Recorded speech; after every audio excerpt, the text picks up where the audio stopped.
نحمده ونصلي على رسوله الكريم اللهم صل على سيدنا ومولانا محمد النبي الأمي وعلى آله وأصحابه وبارك وسلم۔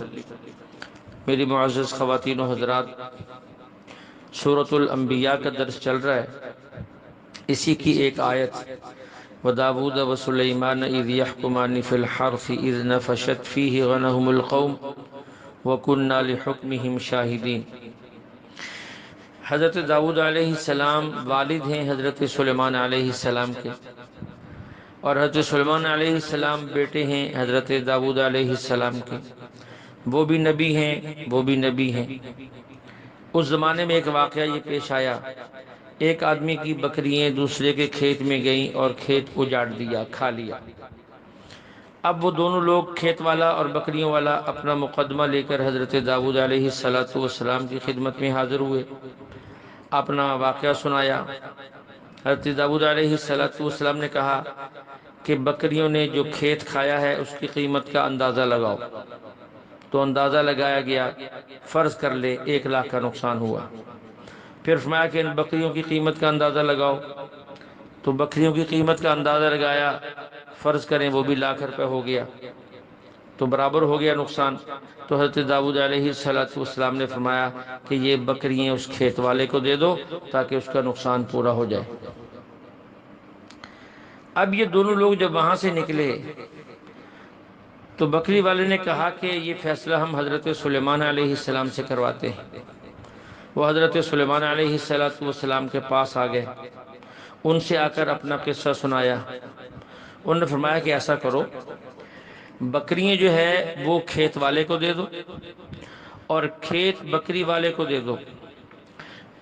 بکریاں والا کھیت میں ہل جوتے، فصل کاشت کرے، اسے پانی لگائے، اس کی نگرانی کرے، اور کھیت والا جو ہے وہ اس کی بکریاں اپنے پاس رکھے، ان کو چرائے بھی صحیح، ان سے نفع بھی اٹھائے، جو دودھ آئے وہ بھی پیے، استعمال بھی کرے، چاہے بیچے، جو بھی کرے۔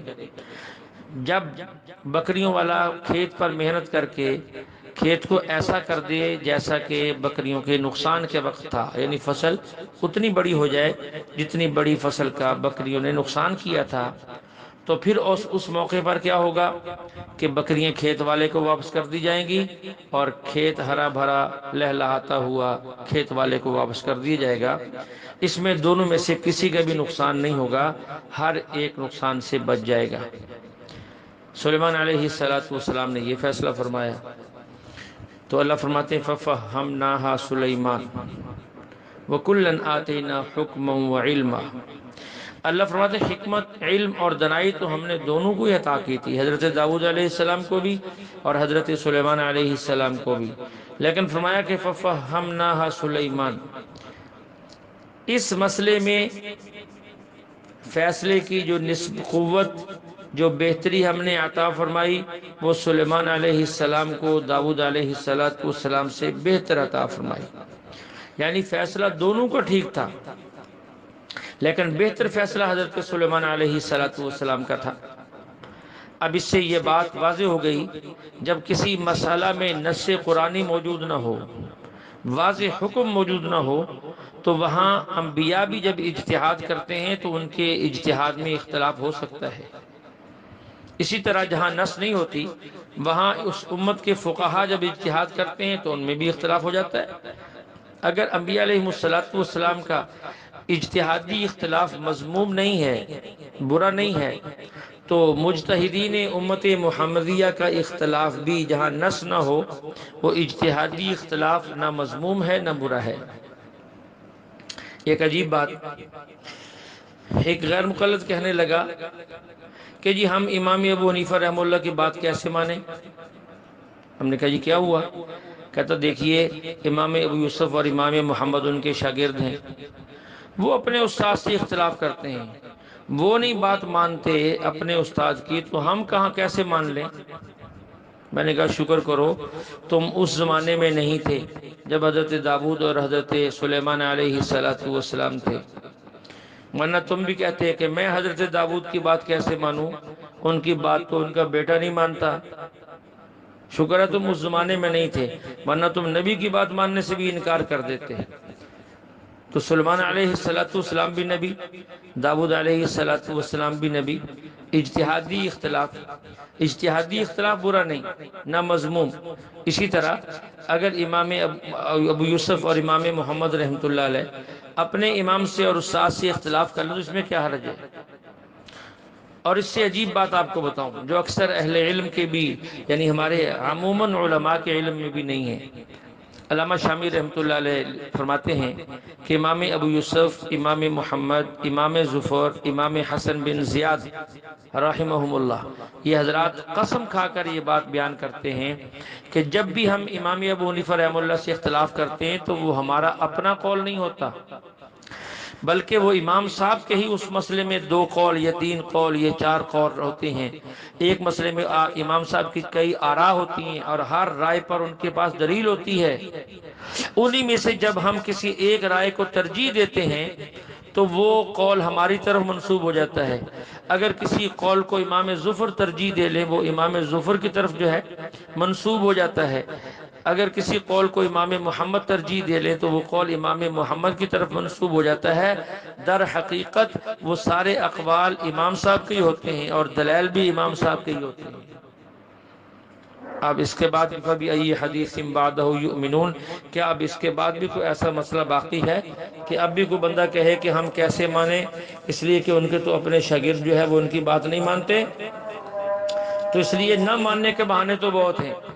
اس کے بعد اس صورت کے اندر حضرت ایوب علیہ السلام کا واقعہ ہے، وَأَيُّوبَ إِذْ نَادَىٰ رَبَّهُ أَنِّي مَسَّنِيَ الضُّرُّ وَأَنْتَ أَرْحَمُ الرَّاحِمِينَ۔ لمبا چوڑا واقعہ ہے، مختلف سپاروں میں اس کا ذکر آتا ہے کہ حضرت ایوب علیہ السلام نے زندگی کا ایک طویل عرصہ تکالیف میں گزارا، تکالیف کو برداشت کیا، تقریباً 7 سال تک ایک بیماری کاٹی، اس میں اولاد بھی ساری فوت ہو گئی، سامان بھی ختم ہو گیا اور بیماری بھی سخت تھی۔ لیکن ایک بات یہاں یہ بات ذہن میں رکھیں، یہ جو بات مشہور ہے، پتہ نہیں اسرائیلی روایات ہے یہ کیا ہے، کہ ان کے جسم میں کیڑے پڑ گئے تھے، لوگوں نے شہر سے نکال دیا تھا، یہ غلط بات ہے۔ انبیاء علیہ السلام ہر لحاظ سے بے عیب ہوتے ہیں، ان کے اندر کوئی ایسا عیب نہیں ہوتا جس کی وجہ سے لوگ ان سے متنفر ہوں، لوگ ان سے گھن کھائیں، ان کے قریب نہ آئیں، قطعاً ایسا نہیں ہوتا۔ اس لیے یہ بات غلط ہے، اس کو بیان نہیں کرنا چاہیے، اگرچہ کئی لکھنے والوں نے یہ باتیں لکھ دی ہیں۔ ہر وہ بات جس کے اندر انبیاء علیہ السلام کی توہین ہو، ان کے اندر عیب ظاہر ہوتا ہو یا صحابہ اکرام کا عیب ظاہر ہوتا ہے، وہ روایت خواہ کتنی ہی مضبوط سند سے ہو، وہ روایت درست نہیں ہوتی۔ اس اصول کو پیش نظر رکھیں گے تو آپ کا ایمان محفوظ رہے گا۔ یہاں ایک اور بات عرض کرنی وہ یہ کہ سلیمان علیہ حضرت ایوب علیہ السلام کی بیوی ان کی بڑی خدمت کرتی تھی، بڑی نیک خاتون تھی، باوفا تھی۔ ایک دن شیطان جو ہے وہ ایک حکیم صاحب کی شکل میں ان کے پاس آئے اور ان سے یہ کہا کہ میں ان کا علاج کروں گا، لیکن میری شرط یہ ہے جب یہ ٹھیک ہو جائیں گے تو آپ نے کہنا ہے کہ یہ میں نے شفا دی ہے۔ اب بیوی جو ایک عرصہ سے خدمت کر رہی تھی ان کا اچھا ٹھیک ہے، یہ ٹھیک تو ہو جائے میں کہہ دوں گی کہ تو نے شفا دی ہے۔ انہوں نے آ کر یہ بات حضرت داؤد علیہ السلام کو بتائی کہ اس طرح ایک حکیم صاحب ملے تھے، انہوں نے یہ بات کہی ہے کہ میں کچھ لوں گا نہیں، صرف شفا کے بعد آپ نے یہ کہنا ہے میں نے شفا دی ہے۔ حضرت ایوب علیہ السلام تو نبی تھے، وہ سمجھ گئے اور فرمایا بیوی سو بلی مانس عورت، وہ حکیم تو نہیں تھا، وہ تو شیطان تھا، کیا تو نے اس کو ہاں کر دی ہے کہ جب میں ٹھیک ہو جاؤں گا تو آپ کہو گے تو نے ٹھیک کیا ہے؟ تو اس پر ان کو جو ہے بڑا افسوس بھی ہوا، دکھ بھی ہوا، غصہ بھی آیا۔ تو فرمایا کہ اگر اللہ تعالیٰ نے مجھے ٹھیک کر دیا میں تجھے 100 کوڑے ماروں گا، تجھے 100 کوڑے ماروں گا۔ تو اللہ کا کرنا ایسا ہوا، ایک وقت آیا اللہ نے فرمایا ارکض برجلک ھذا مغتسل بارد وشراب، یہاں پاؤں مارو چشمہ نکلے گا، نہاؤ پیو ٹھیک ہو جاؤ گے۔ تو ٹھیک ہو گئے۔ اب بیوی خدمت گزار تھی، اب اس کو 100 کوڑے مارے تو وہ مر جاتی۔ تو اللہ تعالیٰ نے ایک حیلہ بتایا، حیلے بھی اللہ تعالیٰ بتاتے ہیں، یہ سارے حیلے امام ابو حنیفہ رحمۃ اللہ نہیں گھڑے جیسے کہ لوگ کہتے ہیں۔ جائز حیلہ جائز ہوتا ہے، ناجائز حیلہ ناجائز ہوتا ہے۔ اللہ نے فرمایا حضرت داؤد علیہ السلام سے ایسا کرو، ایک ایسی چیز لے لو جس کے اندر 100 تنکے ہوں۔ اس کی مثال میں دیتا ہوں، آج کل جھاڑو لے لیں، جھاڑو کے اندر 100 تنکے، اب وہ 100 تنکے اکٹھے کر کے مٹھی میں پکڑ کے اس کے مار دو تو تمہاری قسم پوری ہو جائے گی، گویا کہ تم نے 100 کوڑے اس کو مار دیے۔ تمہاری قسم پوری ہو جائے گی اور تمہارا مسئلہ حل ہو جائے گا۔ تو یہ حیلہ اللہ نے بتایا۔ خیر، اس کے بعد جو ہے یہ جو دعا مانگتے رہے ربی انی مسنی الضر وانت ارحم الراحمین، یہ دعا ہمیں بھی مانگنی چاہیے۔ ہم میں سے کوئی بھی بیمار ہو، کسی قسم کی بیماری ہو، روحانی ہو، جسمانی ہو، ہمیں یہ مستقل یہ دعا مانگتے رہنا چاہیے، مانگتے رہنا چاہیے، مانگتے رہنا چاہیے، یہاں تک کہ اللہ تعالی ہمیں شفا عطا فرما دے۔ یہاں ایک بات یاد آئی کہ لوگوں کا کام اعتراض کرنا ہے، خام خواہ اعتراض، کبھی کسی پر کبھی کسی پر، کیونکہ عمل تو کرنا نہیں ہے، اور انہیں یہ بھی پتا ہے کہ ہم نے سوال ہی کرنا ہے کیونکہ جواب تو انہیں آتا نہیں ہے۔ ایک بندہ کہنے لگا جی کہ پہلے ہم غیر مقلد تھے، پہلے ہم حنفی تھے، اب ہم غیر مقلد ہو گئے۔ بھائی کیوں ہو گئے ہو؟ کہتے جی فضائل اعمال اور فضائل صدقات ہم پڑھا کرتے تھے، اس کے اندر ایسی باتیں لکھی ہیں جو شرک ہیں، جو شرکیہ باتیں ہیں، ہم نے چھوڑ دیا، اس لیے جماعت کو بھی چھوڑ دیا ہے۔ بھائی کیا لکھا ہے؟ کہتے شیخ الحدیث مولانا محمد زکریا رحمہ اللہ نے ایک واقعہ لکھا ہے فضائل حج کے اندر۔ ایک آدمی راستہ میں بیمار ہو گئے، اس نے اللہ سے دعا مانگی، اس کی دعا قبول ہوگی، تو اچانک وہاں ایک آدمی آ گیا۔ اس مسافر نے اس سے کہا کہ یہ تو جنگل ہے، تم کہاں سے آگے ہو؟ اس بندے نے کہا میں اللہ کا بندہ ہوں، میں فوت ہو گیا تھا، جب تم نے دعا مانگی تو اللہ نے مجھے زندہ کیا اور تیرے علاج کے لیے بھیج دیا۔ کہ دیکھو یہ واقعہ لکھا ہے، کفری عقیدہ ہے، اس لیے ہم کفری عقیدے کی وجہ سے ہم نے وہ کتابیں بھی چھوڑ دی اور وہ جماعت اور مسلک بھی چھوڑ دیا۔ ہم نے کہا عجیب بات ہے، اگر یہ کفری عقیدہ ہے کہ وہ مرنے کے بعد بندہ زندہ ہو گیا، تو یہ کفری عقیدہ تو قرآن کے اندر کئی جگہ موجود ہے، سورۃ بقرہ کے اندر موجود ہے۔ جب بنی اسرائیل کا ایک بندہ قتل ہو گیا تو اللہ نے فرمایا گائے ذبح کرو اور گائے کے ٹکڑے کو جو ہے اس سے مارو۔ موسیٰ علیہ السلام نے ایسا ہی کیا، جس سے وہ مرنے والا زندہ ہو گیا اور اس نے زندہ ہو کر اپنا جو ہے وہ قاتل بتایا۔ میں نے کہا اس سے آگے چلو، دوسرے پارے میں الم تر الی الذین خرجوا من دیارہم وهم الوف حذر الموت فقال لهم اللہ موتوا ثم احیاهم، ایک دو نہیں ہزاروں لوگ مر گئے پھر اللہ نے ان کو زندہ کر دیا۔ یہ تیسرے پارے کے اندر، دوسرے پارے کے اندر ہے۔ اس سے آگے تیسرے پارے کے شروع میں او کالذی مر علی قریۃ وہی خاویۃ علی عروشها، عزیر علیہ السلام کو موت آ گئی پھر اللہ نے زندہ کر دیا۔ تو یہ کفری عقیدہ ہے۔ اس سے آگے چلے جاؤ، اسی پارے کے اندر کچھ آگے چلے جائیں، وَأُحْيِي الْمَوْتَى بِإِذْنِ اللَّهِ، حضرت عیسیٰ علیہ السلام مردوں کو زندہ کر دیتے تھے اللہ کے حکم سے، چڑیاں بناتے مٹی سے، پرندے بناتے مٹی سے، اور پھر پھونک مارتے وہ زندہ ہو جاتی، مردوں کو زندہ کر دیتے تھے۔ کیا یہ سارا کفر ہے؟ اس کے علاوہ اور بھی بڑے واقعات ہیں۔ کہنے لگے جی وہ تو انبیاء کے معجزات تھے۔ میں نے کہا جو شیخ زکریا رحمہ اللہ نے لکھا ہے وہ ولی کی کرامت ہے۔ جس طرح معجزہ خلاف شریعت نہیں ہوتا، اسی طرح ولی کی کرامت بھی خلاف شریعت نہیں ہوتی۔ اگر معجزے سے کوئی مردہ زندہ ہو سکتا ہے تو ولی کی کرامت سے بھی مردہ زندہ ہو سکتا ہے۔ جیسے یہ کفر نہیں ہے ایسے وہ بھی کفر نہیں ہے، اور اگر وہ کفر ہے تو یہ بھی کفر ہے۔ اب تم قرآن کو چھوڑ دو، سکھ بن جاؤ، عیسائی بن جاؤ، ہندو بن جاؤ، کہ قرآن کے اندر تو کفری عقائد ہے۔ قرآن سمجھ آتا نہیں ہے اور اعتراض بزرگوں پہ کرتے ہیں۔ اس کے بعد اسی صورت کے اندر حضرت یونس علیہ السلام کے واقعے کو بیان کیا گیا جو پہلے بھی تفصیل سے گزرا ہے۔ وَظَنُّونِ إِذْ ذَهَبَ مُغَاضِبًا فَظَنَّ أَن لَّن نَّقْدِرَ عَلَيْهِ فَنَادَىٰ فِي الظُّلُمَاتِ أَن لَّا إِلَٰهَ إِلَّا أَنتَ سُبْحَانَكَ إِنِّي كُنتُ مِنَ الظَّالِمِينَ۔ حضرت یونس علیہ السلام کی قوم شرک میں مبتلا تھی، انہوں نے بہت سمجھایا، باز نہ آئی، بالآخر اللہ کے حکم سے قوم کو یہ کہہ دیا کہ اگر تم باز نہیں آؤ گے، توبہ نہیں کرو گے تو 3 دن کے بعد تم پر عذاب آ جائے گا۔ جب 3 دن گزر گئے، آخری رات آئی تو یونس علیہ السلام یہ سمجھ کر کہ اب ان پر عذاب آنے والا ہے، کیونکہ انہوں نے توبہ بھی نہیں کی اور جو ہے اسلام بھی نہیں لائے، اور 3 دن بھی گزر گئے ہیں، اب یہ آخری گھڑیاں چل رہی ہیں، تو وہ بستی سے چلے گئے۔ فرق صرف یہ ہے کہ ابھی اللہ کے حکم کا انتظار نہیں کیا کہ میں بستی چھوڑوں یا میں بستی نہ چھوڑوں۔ بہرحال جب انہوں نے دیکھا کہ نبی تو بستی سے چلا گیا ہے، وہ سمجھ گیا کہ جب کسی قوم پر عذاب آتا ہے تو نبی پھر وہاں نہیں ہوتا، وہ وہاں سے چلا جاتا ہے۔ انہوں نے فوراً اللہ کے سامنے گڑ گڑانا شروع کیا، توبہ شروع کی، صدق دل سے اللہ سے معافی مانگی، حق کو قبول کیا۔ اللہ نے جو ہے عذاب کو ٹال دیا، ابھی عذاب آیا نہیں تھا، بعض کہتے ہیں عذاب کے آثار نمودار ہوئے تھے، یہ اس قوم کی خصوصیت ہے کہ اللہ نے ان سے ٹال دیا، اور اکثر یہ کہتے ہیں عذاب آیا نہیں تھا، عذاب کے آثار بھی نہیں شروع ہوئے تھے، ویسے ہی ابھی بارش اور آندھی وغیرہ کا سما بنا تھا، انہوں نے سمجھا کہ یہ آثار عذاب ہیں تو وہ فوراً میدان میں نکلے اور اللہ کے سامنے روئے، گڑ گڑائے،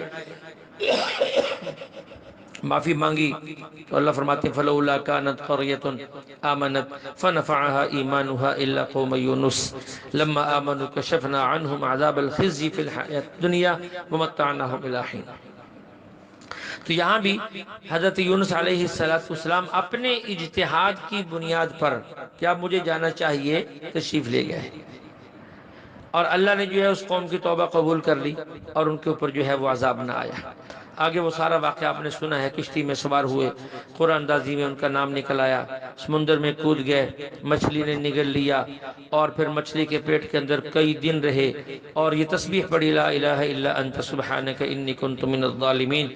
اللہ فرماتے ہیں اگر وہ یہ نہ پڑھتے للبث فی بطنہ الی یوم یبعثون، پھر قیامت تک مچھلی کے پیٹ میں ہی رہتے۔ تو اس لیے اجتہادی خطا کو خطا بھی نہیں کہتے، کیونکہ اجتہادی خطا پر بھی اللہ تعالیٰ اجر دیتے ہیں، چونکہ انبیاء علیہ السلام کی ہستیاں بہت بڑی ہیں، اللہ کے مقربین ہیں، انبیاء سے زیادہ اللہ کے قریب کوئی بھی نہیں ہو سکتا، اس لیے ان کی ایسی باتوں پر بھی اللہ تعالیٰ تنبیہ کرتے ہیں کہ تمہیں ایسا نہیں کرنا چاہیے تھا۔ اس کی دوسری مثال سمجھے، غزوہ احد کے اندر حضور علیہ السلام نے 50 آدمیوں کو مقرر کیا کہ تم نے اس درخت کو نہیں چھوڑنا، ادھر فتح ہو گئی۔ اب یہ سمجھے کہ یہاں کھڑا کرنے کا جو مقصد تھا وہ یہ تھا کہ جب تک فتح نہ ہو یہاں رہنا، اب فتح ہو گئی ہے، اب یہاں کھڑے ہونے کا مطلب بھی ختم ہو گیا، اس لیے وہ لوگ اتر گئے، اکثر لوگ اتر گئے۔ جب اتر گئے تو کافروں نے پیچھے سے حملہ کر دیا، اس میں بہت سارے صحابہ شہید ہو گئے، جو فتح ہو رہی تھی وہ بظاہر شکست میں تبدیل ہو گئی۔ اب دیکھیے آپ علیہ السلام کا حکم یہ تھا کہ جب تک میں تمہیں نہ کہوں یہاں سے نہ ہٹنا، تو صحابہ کا دستہ وہاں سے ہٹا، اس لیے کہ اب فتح ہو گئی، اب یہاں رکنے کی ضرورت ہی باقی نہیں، تو یہ ہٹنا اجتہاد کی بنا پر تھا۔ تو اجتہادی غلطی جب بڑوں سے ہوتی ہے تو اللہ تعالیٰ جو ہے تنبیہ کر دیتے ہیں، جیسے کہ انبیاء علیہ السلام کو کی، یا انبیاء کی موجودگی میں ان کے ماننے والوں کو کی۔ اس لیے جب بھی اجتہاد مسئلہ ہوگا، فقہا اجتہاد کرتے ہیں تو اجتہاد میں خطا کا بھی امکان ہے اور صحیح ہونے کا بھی امکان ہے۔ اگر کسی مجتہد کا اجتہاد صحیح ہو جائے تو ڈبل اجر ہے، لہو اجران فلہو اجران، دورا اجر ہے، اور اگر خطا ہو جائے فلہو اجر، اس کے لیے سنگل ایک اجر ہے۔ اس آیت کے اندر ایک لفظ یہ گزرا ہے فظن ان لن نقدر علیہ، اس کو سمجھنے کی بات ہے۔ اس کا معنی سمجھیں، یہاں نقدر یہ قدرت سے مشتق نہیں ہے، لفظ قدرت سے مشتق نہیں ہے، بلکہ یہ لفظ تقدیر سے مشتق ہے، جس کا معنی ہے فیصلہ کرنا۔ اب آیت کا مطلب کیا ہوگا؟ حضرت یونس علیہ السلام نے یہ خیال کیا کہ اللہ میرے بارے میں سزا کا، تنبیہ کا فیصلہ نہیں فرمائیں گے، ایک بات، یا یہ لفظ قدر سے مشتق ہے جس کا معنی ہے تنگی، جیسے قرآن میں اللہ یبسط الرزق لمن یشاء ویقدر، کہ اب آیت کا مطلب یہ ہوگا حضرت یونس علیہ السلام نے یہ خیال کیا اور یہ سمجھا کہ اللہ تعالیٰ مجھ پر کسی قسم کی تنگی نہیں فرمائیں گے، تو یہ معنی ہے۔ یہاں نقدر کا لفظ جو ہے وہ اللہ کی قدرت سے مشتق نہیں ہے، ورنہ معنی بالکل الٹ پلٹ ہو جائے گا۔ اس کے بعد ایک آیت ہے اسی کے اندر والتی احسنت فرجها فنفخنا فيها من روحنا وجعلناها وابنها آیۃ للعالمین، کہ جبریل امین نے ان کے پھونک ماری اور جو ہے وہ حضرت مریم حاملہ ہو گئیں۔ اس سے بعض جہال عامل، بے دین عامل اس سے غلط استدلال کرتے ہیں اور خواتین کے جو ہے ننگے جسم پر ہاتھ پھیر کے دم کرتے ہیں، یہ قطعاً جائز نہیں ہے، نہ یہ آیت اس بات کی دلیل ہے۔ اسی صورت کے آخر میں حتی اذا فتحت یأجوج ومأجوج وهم من كل حدب ينسلون، علامات قیامت میں سے ایک علامت کا بیان ہے یاجوج ماجوج کا، جو سد اسکندری کے اس پار قید ہیں۔ کہ ایک وقت آئے گا دیوار ٹوٹے گی، وہ نکلیں گے، سمندر پی جائیں گے، پہاڑوں اور ٹیلوں سے یوں گھسٹتے ہوئے نیچے گریں گے۔ ایک لمبا واقعہ ہے۔ اللہ جل شانہ ہماری اس فتنے سے بھی اور سارے فتنوں سے اللہ ہماری حفاظت فرمائے۔ اس سورت کے آخر کے اندر وَلَقَدْ كَتَبْنَا فِي الزَّبُورِ مِن بَعْدِ الذِّكْرِ أَنَّ الْأَرْضَ يَرِثُهَا عِبَادِيَ الصَّالِحُونَ کہ ہم نے زبور میں نصیحت کے بعد یہ بھی لکھا ہے اس زمین کا وارث میرے نیک بندے بنیں گے۔ یہ اللہ کا فیصلہ ہے کہ نیک بندے ہمیشہ غالب رہیں گے۔ آج جو ہمیں حکومت نہیں ملتی تو اس کی ایک وجہ تو یہ ہے کہ ہم نیک نہیں ہیں، اور دوسری وجہ یہ ہے کہ ہم اس کے لیے کوشش بھی نہیں کرتے۔